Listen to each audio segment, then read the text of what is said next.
A Globo exibiu na noite deste domingo, no Fantástico, uma reportagem especial sobre Charlie Kirk, que foi covardemente assassinado durante um evento em uma universidade no estado de Utah, nos Estados Unidos, na semana passada.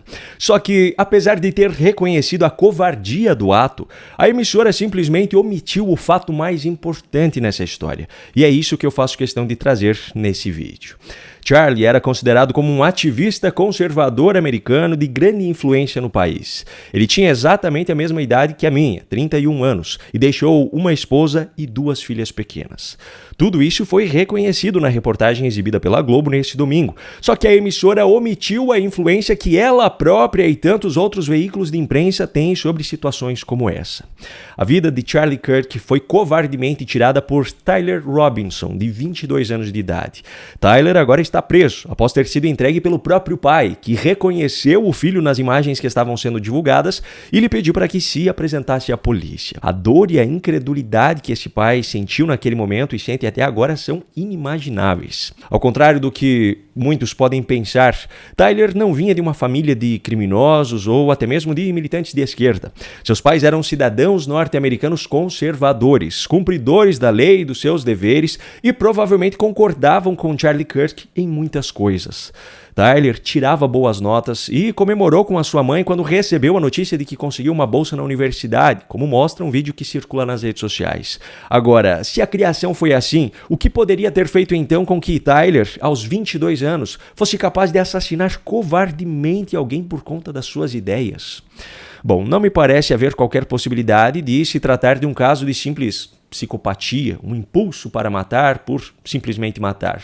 As balas utilizadas por ele são a prova disso. Segundo a polícia, os projéteis encontrados continham frases escritas como "Ei, fascista, pega essa", como a própria Globo exibiu na matéria deste domingo. Nas balas, a polícia diz que estava escrito: "Olá, fascista, pega essa.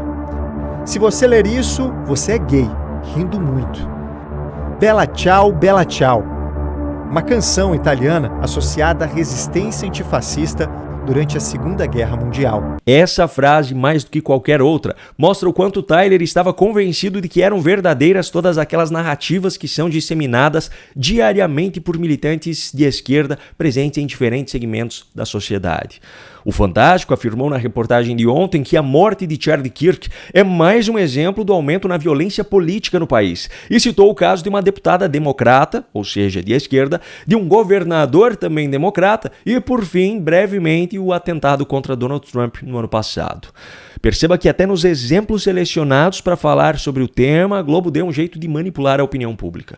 Ao pegar um recorte temporal muito curto e abrangência apenas dentro do território norte-americano, a Globo escolheu omitir atentados em todo o mundo nos últimos anos. A Globo não mencionou, por exemplo, o atentado contra Jair Bolsonaro no Brasil, que é de direita, em 2018, não mencionou o assassinato do ex-primeiro-ministro japonês Shinzo Abe, também de direita, em 2022, não mencionou o assassinato do senador colombiano Miguel Uribe, de direita, em 2025, não mencionou as mortes de 6 candidatos de um partido de direita da Alemanha às vésperas das eleições locais que foram realizadas ontem na Renânia. Mas essa é só uma parte do problema. A seletividade de grande parte da imprensa no mundo todo não acontece apenas em casos excepcionais, ela é uma rotina. O discurso produzido nas manchetes da maior parte das emissoras, dos jornais e dos portais supostamente de notícias é exatamente o mesmo utilizado por políticos de esquerda, como é o caso de Lula aqui no Brasil. Quantas vezes só nesse atual mandato você já viu o presidente da República chamando opositores de fascistas? Quantas vezes você já ouviu classificando qualquer opositor como extrema-direita e dizendo que isso é um risco para o mundo todo? Quantas vezes você já viu ele chamando adversários de genocidas? Não há qualquer sinal de que ele tenha peso na consciência pelo fato de estar forçando a opinião pública a enxergar os seus opositores como se nem fossem humanos. Tudo isso para favorecer os seus próprios interesses eleitorais e financeiros. E é claro que não é só ele. Já como ministro do Supremo Tribunal Federal, o militante comunista assumido Flávio Dino defendeu que acusar alguém de ser fascista ou nazista não deveria ser considerado como crime contra a honra. Eu considero que a palavra nazista, fascista, não possui o caráter de ofensa pessoal ao ponto de caracterizar calúnia, injúria e difamação. Pois é, e uma grande parte da imprensa reproduz o mesmo discurso. Olha só essa matéria da Folha de São Paulo do último sábado. Ultradireita no Reino Unido leva mais de 100 mil às ruas e recebe apoio de Elon Musk. Não, você não ouviu errado. Ultradireita. A extrema-direita parece não ser mais uma expressão suficiente para desmoralizar aqueles que têm uma ideologia diferente daquilo que os supostos jornalistas acreditam ser o certo. A Globo, que exibiu aquela matéria ontem sobre Charlie Kirk, foi uma das primeiras a chamá-lo de ativista de extrema-direita logo que saiu a notícia de que ele havia sido baleado. A manchete foi muito criticada e então o G1 alterou o texto, passando a chamá-lo apenas de ativista conservador, mas o print é eterno. E ele mostra que esse suposto jornalismo trata como extremista a vítima do atentado e não o atirador. Outro veículo do mesmo grupo, o jornal O Globo, agora tenta distorcer até mesmo o recado dado pelo criminoso com as frases escritas nos projéteis. Olha essa matéria do último sábado. Mensagens em balas com gírias de jogos e referências da internet confundem leitura sobre motivação do crime. Chamar alguém de fascista não é gíria de jogo nem referência da internet, é discurso de militância de esquerda. Enquanto isso, uma outra matéria de um outro veículo também pertencente ao Grupo Globo, o Extra, já dizia o seguinte: jovem preso pelo assassinato de Charlie Kirk vivia com parceira trans, diz jornal. Perceba que a vítima, Charlie Kirk, é chamado de ativista de extrema-direita, enquanto o assassino é chamado apenas de jovem. Por que eu estou mostrando tudo isso?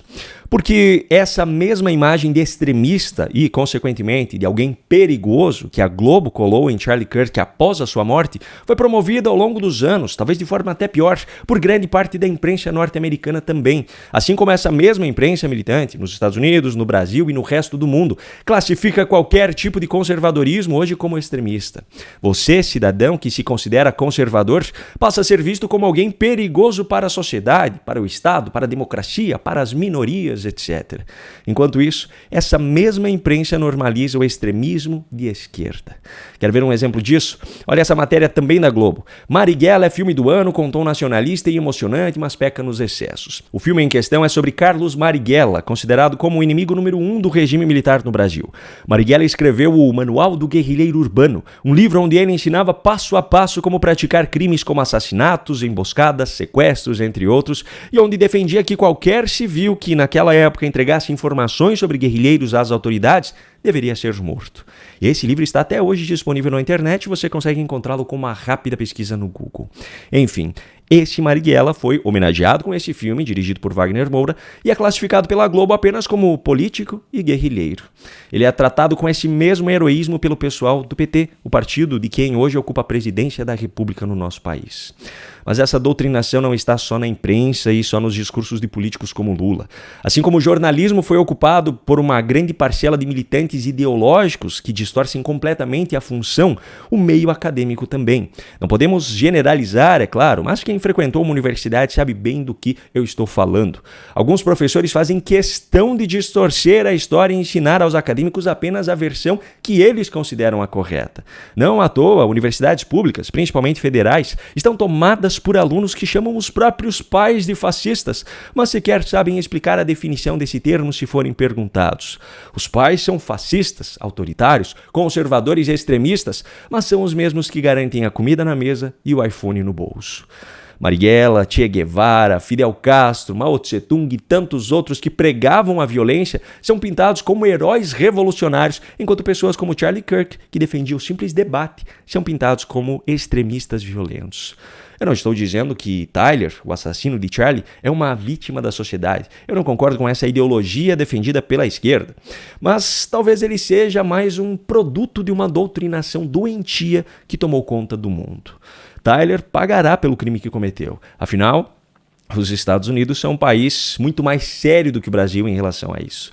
Só que qualquer jornalista que possa ter influenciado na construção dessa visão extremista continuará fazendo o mesmo trabalho e recebendo o seu salário. Qualquer professor que possa ter contribuído na construção dessa psicopatia política e ideológica continuará fazendo o mesmo trabalho e recebendo seu salário. E qualquer político que tenha intencionalmente manipulado a opinião pública em prol de seus objetivos eleitorais continuará fazendo o mesmo tipo de manipulação. Enquanto isso, porém, a esposa e as filhas de Charlie Kirk, assim como os familiares de tantos outros cujas vidas foram ceifadas covardemente por motivos fúteis, terão dentro de si pelo resto da vida um vazio que jamais será preenchido. Agora eu pergunto, Será que para essas pessoas dinheiro e poder valem mais do que a consciência?